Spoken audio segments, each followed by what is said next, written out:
කවුරුත් කැමති සුව පහසු ජීවිතයක් ගත කරන්නට. ඇත්තෙන්ම අපි කවුරුත් කැමති වෙන්න ඕන සුව පහසු ජීවිතයක් ගත කරන්නට.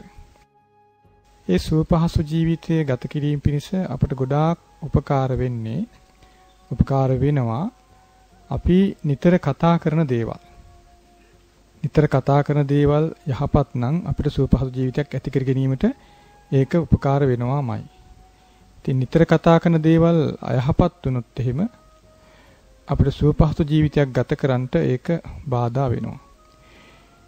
ඒ නිසා අපි ආරම්භයේ ඉඳලම අපි කැමති වෙන්න ඕන, උනන්දු වෙන්න ඕන අපේ ජීවිතයේ සැප ඇති කරන්නට උපකාර වන්නා වූ විදිහේ දේවල් කතා කරන්න.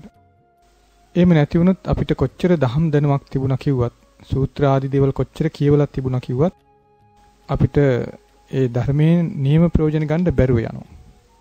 ඒ භාගතුන් වහන්සේ අපට කියා දෙනවා මෙහෙම අපි කියවලා තියෙනවා මේ දේශනාව. ආනන්ද ස්වාමීන් වහන්සේට මෙහෙම දේශනා කරනවා. පින්වත් ආනන්ද, ශ්‍රාවකයා සූත්‍ර ගාථා වෛයාකරණ ආදී හේතු කොටගෙන ශාස්ත්‍රූන් වහන්සේ පසුපස හඹා යා යුතු නැහැ. ඒ කියන්නේ නවංග ශාස්ත්‍රීය ශාසනයේ ඉගෙන ගැනීම පිණිස නෙවෙයි ශාස්ත්‍රූන් වහන්සේ පසුපස හඹා යා යුත්තේ කියලා කියා දෙන්නේ.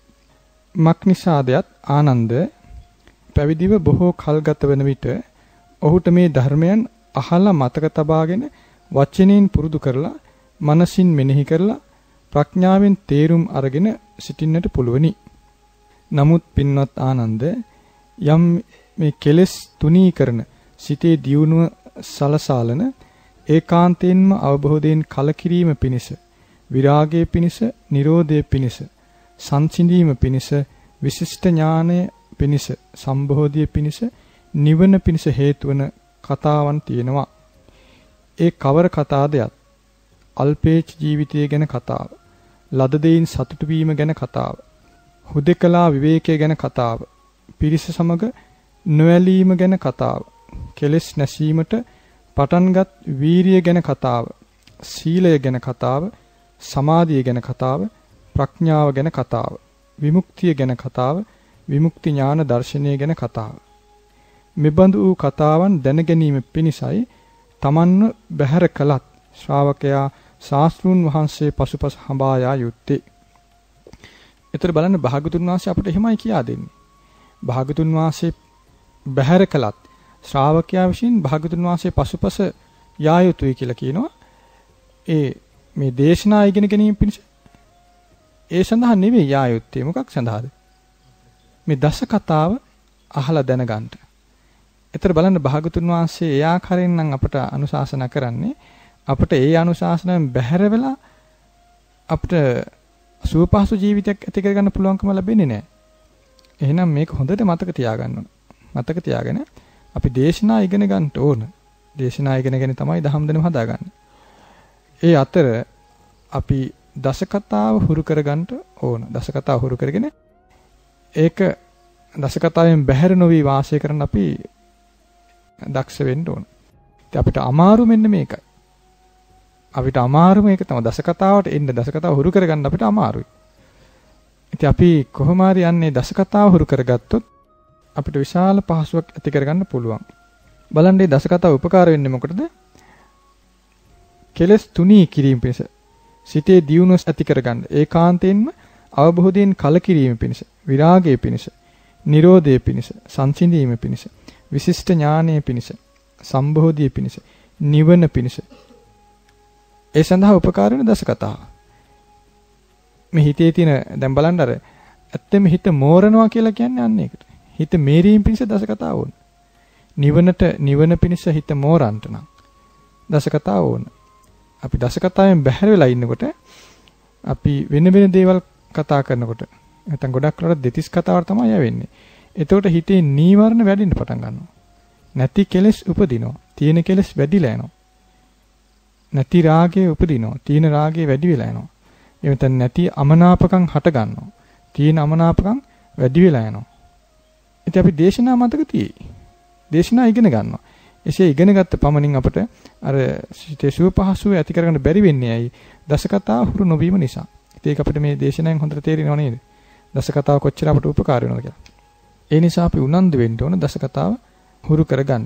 ඉතින් අපිට ඒ දස කතාව හුරු කරගන්න ලේසි විදිහ මොකක්ද අපේ ආසපෝල? දස කතාව ඉගෙන ගන්නට සහ පුරුදු කරගන්න ලේසි විදිහ මොකක්ද? දස කතාව ඉගෙන ගන්නත් හුරු කරගන්න ලේසි විදිහක් තමයි පොඩි පොත් බැලුවොත්. මම ඉස්සර කියලා තියෙන හරියට ඒවා. කියලා තියෙනවනේ අපි. ඒවායේ දස කතාව තියෙනවා. සීලය ගැන කතාව තියෙනවා, සමාධි ගැන කතාව තියෙනවා, ප්‍රඥා කතාව තියෙනවා. තියෙනවද නැද්ද ඒවායේ? තියෙනවා. ඒ පටි ඇහිීමෙන් දස කතාව හුරු කරගන්න පුළුවන්කම තියෙනවා. ඒකයි අපි කියන්නේ නිතර පොත් කියවන්න, පොතක් ළඟ තියාගෙන ඉන්න කියලා අපි කියලා තියෙනවා. ළඟ පොතක් තියෙන්න ඕන. එතකොට යා අඩු ගානේ පොතකින් පිටු කීපයක් හරි දවසට කියවන්න පුරුදු වෙන්න. පොතකින් පිටු කීපයක් හරි දවසට කියවන්න පුරුදු වෙන්න. එතකොට අපි નિરાයාසයෙන් කලක් යනකොට අපේ හිතේ සුව පහසු ඇති වෙනවා. මේක හුරු නොවුනොත් අපිට කලක් ගියන් පස්සේ පොතක් අල්ලන්න හිතෙන්නේ නැහැ. අපිට එකතන ඉඳලා භාවනා කරන්න හිතෙනවා. නමුත් ඒක කරගන්නත් එහෙම බෑ හැමදාම. ඇයි බැරි? නෑ මේ හිත මෝරලා තියෙනවා. හිත මෝරන්න ඕනේ. ඉතින් කලක් අපිට යනකොට ටික ටික මේ පොත්පත් බලමින් ඒ දස කතාව හුරු කරගෙන යනකොට හිත මෝරනවා.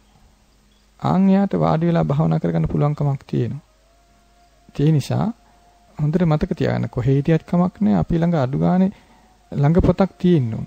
ළඟ පොතක් තිබුණොත් පොත තිබ්බට බෑ දවසකට පොතකින් භාගයක් හරි කියවන්න බලන්න. වෙලාව තියෙනවා. ගොඩාක් බලන්න අපේ කාලේ අපත යෑමක් තියෙනවද නැද්ද? හොඳට බලන්න හැමදම හවසට ඒ දවස ගත කර විදිය දිහා බලන්න. පුරුද්දක් කරගන්න එක. හවසට බලන දවස ගත කර විදිය. ඒ දවස තුල මම නිකන් කතා කර කර කොච්චර වෙලාවක් මට ගත වුණාද කියලා බලන්න. හොඳට බලන්න. අපි හැමදාම ජීවිතේ ආපස්ස හැරිලා බැලුවොත් ආන් එයාට පුළුවන් ඉදිරියට සාර්ථක කරගන්න. අපි ආපස්ස හැරිලා බලලා කනගාටු වෙන්න නෙමෙයි තියෙන්නේ. ගොඩක් කට්ටිය ආපස්ස හැරිලා බලලා සිකේ අපරාධේ මගේ කාලේ අපත ගියාම නාස්ති වුණා කියලා නිකන් ඉන්නවා. ගරහනවා. අපි එහෙම නෙමෙයි කරන්න ඕන. ආපස්ස හැරිලා බලලා අපි නිවැරදි කරගන්න ඕන කාලේ අපත ගියා නම් හදාගන්න එහෙම බලන්න ඕන. හිත පිරින විදිහට කටයුතු කරන්න හොඳ නැහැ. ඒ නිසා බලන්න හවසට හැමදම ඒ දවස කෙවුනේ කොහොමද කියලා. එතකොට අපිට තේරෙයි මේ වැඩකට නැති කාලයක් නැත්නම් ප්‍රයෝජනවත් නොගත්ත කාලයක් තිබුණා කියලා අපිට පෙනෙයි. සාමාන්‍යයෙන් ඒ වෙලාවෙ අපිට පේන්නේ නැහැ ඒක. අපි හුරු වෙලා නැති නිසා පේන්නේ නැහැ. ආපස්ස හැල්ලා බැලුවොත් පෙනෙයි. හවසට ඕනනම් බැලුවොත් ඔයගොල්ලෝ බලන්න අද බලන්න ඕන නම්. අද බලන්න ඕන නම් අද දවසේ අපිට ගිය කාලයක් තිබුණාද නැද්ද? හොඳට බලන්න. ඒතකොට තේරෙයි මේ වෙලාවේ මම කාලේ අපත ගිහිල්ලා මගේ කාලේ. ටික දවසක් යනකොට අපිට පුළුවන් ඒ කාලේ හොඳ විදියට යොදා ගන්න අවස්ථාවක් එයි. ඒතකොට දවසකට පිටුවක් නෙමෙයි පොතක් කියවන්න කාලේ තියෙයි. අපිට දැන් හිතනවා කාලේ මන්දි කියලා. අපි හොඳට හරියට බැලුවොත් එහෙම කාලේ ඉතුරු වෙනවා. ඒ නිසා කාලේ ගැන එහෙම බලලා කාලේ යොදා ගන්න පොතක් කියවන්න. පොතකින් භාගයක් හරි අඩු ගානේ පිටු දෙක තුනක් හරි කියවන්න යොදා ගන්න ඕනේ. තම තමාගේ ජීවිතය තම තමා විසින් හදා ගන්න ඕනේ. වෙන කෙනෙක් එක කරලා දෙන්නේ නැහැ නේ. වෙන කෙනෙකුට ඉතින් උදව් කරත හැකි. එච්චරයි. ඒ උදව්ව භාවිත කරන්නේ තමන්මයි. ඒ නිසා ඒ පොත් කියවීම ගැන මීට වඩා උනන්දු වෙන්න. ඒ නිසා පොත් කියවන්න බලන්න. එතකොට අපිට දස කතා හුරු වෙන්න එක උදව්වක් වෙනවා. ඊළඟට තේර ගාථා. ඒවෙන් අපිට දස කතාවට උදව් තියෙනවා. ඉගෙන ගන්න පුළුවන්. ඒ විදිහට දස කතාව ඇති කරගන්න බලන්න. ඉතින් මේවා කොහොම එක පාට කරන්න බෑ තමයි. ටික අපිට හුරු වෙනකොට කලකදී අපිට පුළුවන් වෙයි. ඊළඟ දේ තමයි දස කතාව මුවාවෙන් තම තමන්ගේ පෞද්ගලික දේවල් කතා කරන්න යන්න එපා. දස කතාව මුවාවෙන් පෞද්ගලික දේවල් අහන්න යන්නත් එපා. දැන් මම මෙහෙම කරන්නේ ඔයා කොහොමද කරන්නේ? එහෙම අහන්න එපා. එහෙම අහන්න ගියාම ඒක Tamanට පසුතැවීම ඇති කරන්න හේතු වෙන්න පුළුවන්. එහෙම නැත්නම් ඉරිසියාව, කුහකකම් මේ වගේ දේ ඇති වෙන්න පුළුවන්. Tamanගේ හිතේ හීනමාන එන්න පුළුවන්. අනේ මම තාම කරන්නේ නැහනේ. මෙයා මෙහෙමයි. එහෙම හිතෙන්න පුළුවන්. ඒ නිසා එහෙම කරන්න යන්න එපා. ඒක අසාර්ථකයි. නේද? අපි Tamanගේ දේවල් කතා කරන්න ගියාම වෙන කෙනෙක් ඊට වඩා වැඩිපුර කරලා තියෙනවා කියලා කිව්වොත් එහෙම අනේ අරයා මෙහෙමයි මම නැහනේ කියලා ඊට පස්සේ පසුතැවෙනවා. ඊට පස්සේ තියෙන ටිකක් නැති වෙනවා. ඒ නිසා ඒ තම තමාගේ දේවල් කතා කරන්න යන්න එපා. එහෙම කරන්න පුළුවන් කලක් සමහරට එන්න ඉඩ තියෙනවා. නමුත් ඒකට හුරු වෙන්න එපා දැන්. හුරුනොත් අපිට එකෙන් අවාසියක් වෙන්න පුළුවන්. ඒ නිසා කතා කරද්දී මේ දේශනාවකින් ගත්ත දෙයක් හෝ වේවා එහෙම නැත්නම් අපි ඉගෙන ගත්ත වෙන දහම් පදයක් හරි ඒ වගේ දෙයක් ඉගෙන ගන්න කතා කරන්න බලන්න. දස කතාව හුරු කරගන්න බලන්න. එතකොට අපිට පහසු ඇති කරගන්න පුළුවන්. එහෙම නොවුනොත් එහෙම අපි වෙනත් උවදුරු වලට ලක් වෙන්න පුළුවන් කලක් යනකොට. ඉතින් භාගතුන් වහන්සේ අපට පෙන්වා දෙනවා ඒ දස කතාව අහලා හිත සකස් කරගන්න පුළුවන්කම තිබුණොත් අපිට සාර්ථක වෙන්න පුළුවන්. ඉතින් භාගතුන් වහන්සේට පෙන්වා දෙනවා මෙසේ ඇති කල්හි පින්වත් ආනන්ද ආචාර්යවරයාගේ උපද්‍රවය ඇති වෙනවා. ඒ වගේම අන්තේවාසිකයාගේ උපද්‍රවයක් ඇති වෙනවා. ඒ වගේම බ්‍රහ්මචාරී උපද්‍රවයක් ඇති වෙනවා. දැන් අර හිත සංසිඳුගෙන හිටියේ නැත්තම් නිවන පිණිස මෝරණ විදිහට හිත සකස් වෙලා තිබුණ නැත්තම් ඒ වගේ උපද්‍රව ඇති වෙන්න පුළුවන්. ඒතර ඒ උපද්‍රව තුන මොකක්ද කියලා දෙනවා. ඒ ආචාර්යවරයාගේ උපද්‍රව ඇති වෙන්නේ කොහොමද කියලා කියා දෙනවා. පින්වත් ආනන්ද මෙහිලා එක්තරා ශාස්ත්‍රවරයෙක් ඒ කියන්නේ භාගතුන් වහන්සේ නමක් නෙවෙයි. වෙන ධර්මයේ කියා දෙන ශාස්ත්‍රවරයෙක් විවේකී තැනක වාසය කරන්න පුරුදු වෙනවා. විවේක තැනක වාසය කරන්න පුරුදු වෙනකොට ඒ විවේකයෙන් ඉන්නකොට එයා මුණ ගැහෙන්න නොයෙකුත් ආකාරයේ උපාසක පිරිස් එනවා. මේක කියා දෙනවා බ්‍රාහ්මණවරු, ගෘහපතිවරු, ඒ වගේ ගම්වල අය, ජනපදවල අය එනවා මුණ ගැහෙනවා. එතකොට එයා විවේකයෙන් ඉන්නේ. විවේකයෙන් ඉන්නකොට අර නොයෙකුත් ආකාරයේ පිරිස් එයා මුණ ගැහෙන්න එනවා. ඒ මුණ ගැහෙන්න එනකොට ඒ කතා බතා කිරීමෙන් ඒ පිරිස ඇසුරු කිරීමෙන් එයා මත් වෙනවා. ඒ පිරිසට මත් වෙලා යනවා. පිරිස ඇසුරු කිරීමෙන් මත් වෙලා යනවා. ඒකට යට වෙනවා. ඒකට ආස කරනවා, ගිජු වෙනවා. ඊට පස්සේ සිව්පස්සේ බහුල කරගන්න යා උත්සාහ කරනවා. එහෙම වෙන්නේ ඇයි? ඇයි යාට එහෙම වෙන්නේ? එයාගේ හිත කෙලස් තුනීකන ස්වභාවයටපත් වෙලා නැහැ. සිතේ දියුණුව සලසනාකට සකස් වෙලා නැහැ. අවබෝධයෙන් කලකිරීම පිණිස සකස් වෙලා නැහැ. විරාගයේ පිණිස සකස් වෙලා නැහැ. නිරෝධයේ පිණිස සකස් වෙලා නැහැ. සංසිඳීම පිණිස සකස් වෙලත් නැහැ. විශිෂ්ට ඥානයේ පිණිස, සම්බෝධිය පිණිස, නිවන පිණිස සකස් වෙලා නැහැ. ඇයි සකස් වෙලා නැත්තේ? මේ දස කතාවට හුරු වෙලා නැහැ. දස කතාව භාවිත වෙන්නේ නැහැ. ඉතින් යා විවේකයෙන් ඉන්න කියලා යනවා. විවේකයෙන් ඉන්නකොට විවේකයෙන් ඉන්න කෙනෙක් දැක්කහම එයා මුණ ගැහින්න එයාට කතා කරන්න සලකන්න පිරිස එකතු වෙනවා. නොයෙකුත් ආකාර පිරිස එයාට සලකන්ට එනවා. සිව්පසයෙන් උපස්ථාන කරන්න එනවා. නමුත් එයාගේ හිත මෝරලා නැති නිසා අර පිරිසත් එක්ක ලැබෙන සත්කාර වලට එයා යට වෙනවා. පින්වත් ආනන්ද ආචාර්යවරයාගේ උපද්‍රවය කියන්නේ මේටයි. ආචාර්ය උපද්‍රවයේ හේතුවෙන් කෙලෙස් සහිත වූ පුනර්භවය ඇති කරන පීඩා සහිත වූ දුක් විපාක ඇති මත්ෙහි ජාති ජරා මරණ ඇති කරන යම් අකුසල් ඇද්ද ඒ අකුසල් විසින් ආචාර්යවරයා විනාශ කළා වෙනවා. වැටුණද කාරණාව? බලන්න යා අර විවේකයෙන් ඉන්න කියලා හිතලා යන්නේ.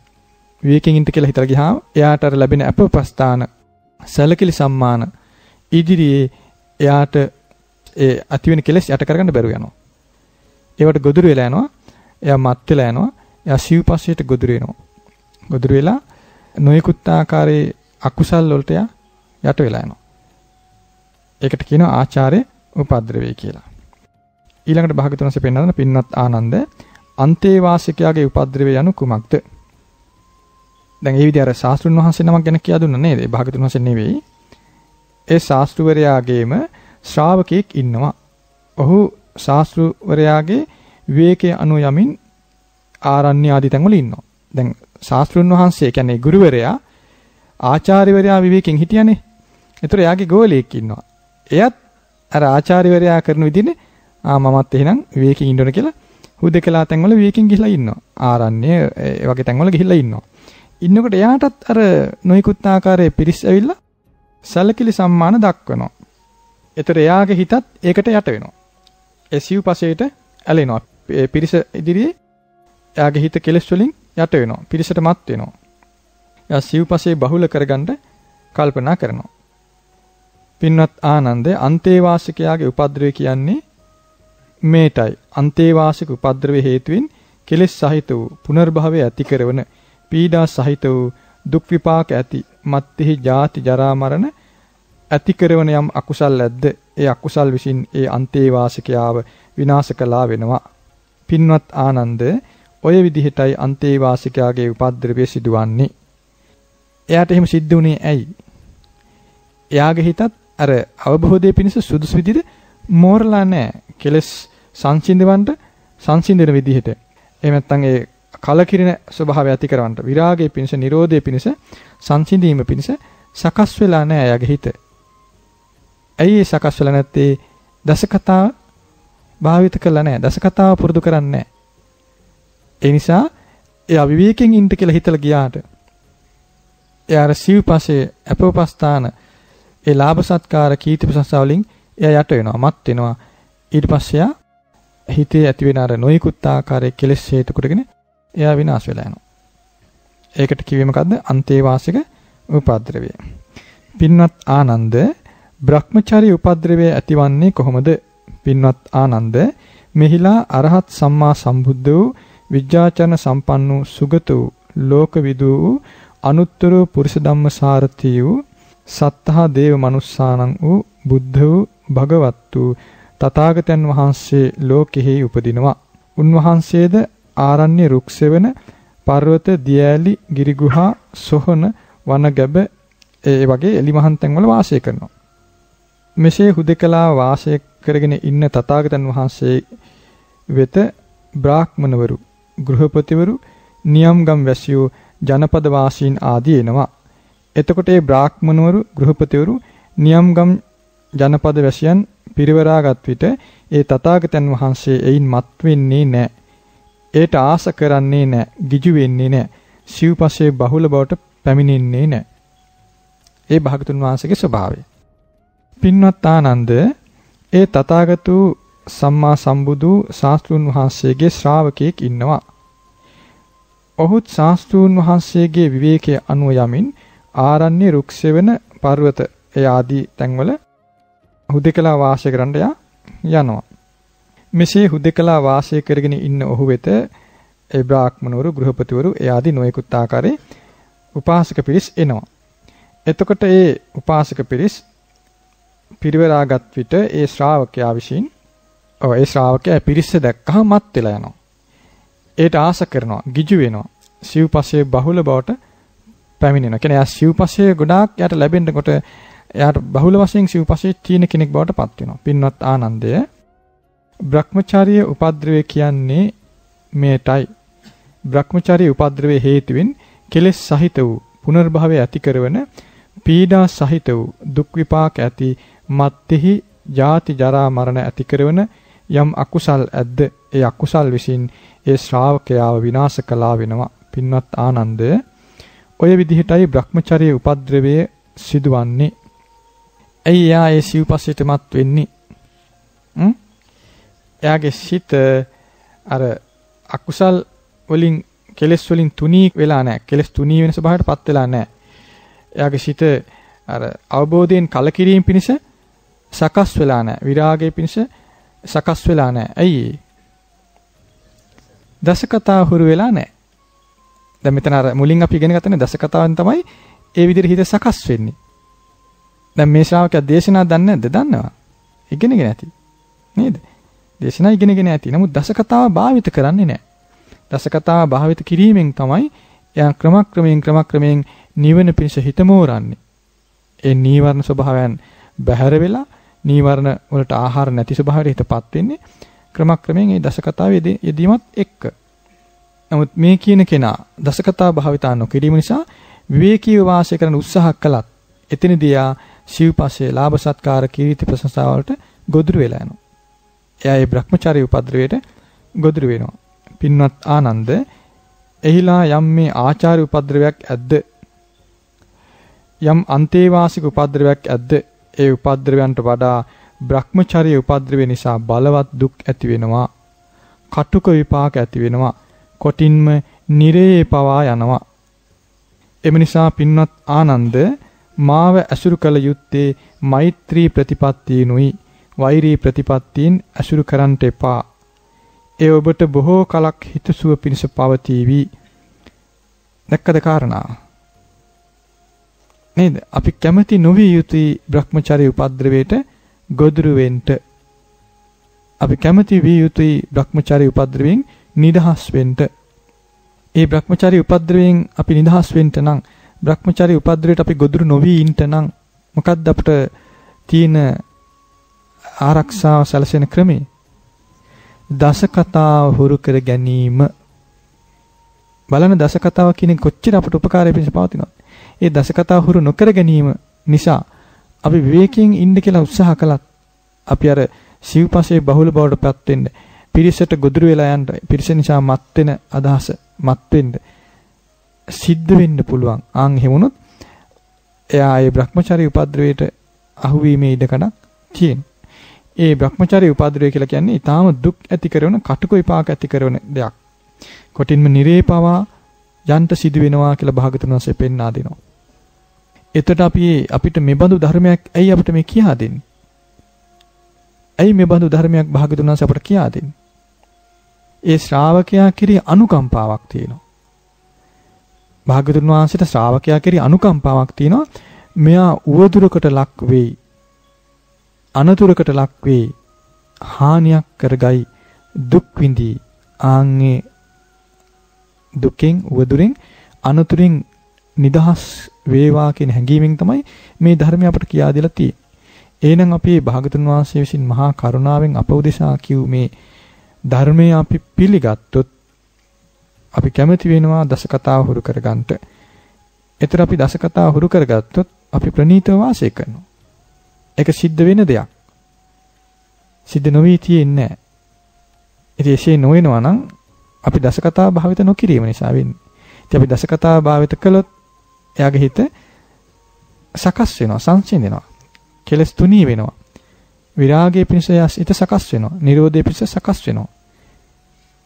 ඒතර අපි විසින් කළ යුත්තේ දස කතාව හුරු කරගන්න කල්පනා කිරීම. දස කතාව හුරු කරගන්න මහන්සි වීම. ඉතින් මේක අමාරු දෙයක්. අමාරුවෙන් හරි අපි ටික ටික හරි කළොත් එහෙම අපිට සුවපහසු ජීවිතයක් ඇති කරගන්න පුළුවන්කම තියෙනවා. ඉතින් අපි දස කතාවෙන් බැහැර වෙලා බණ භාවනා කරන්න පමණක් කල්පනා කළොත් අපිට ඒක සිදු වෙන්නේ නැහැ.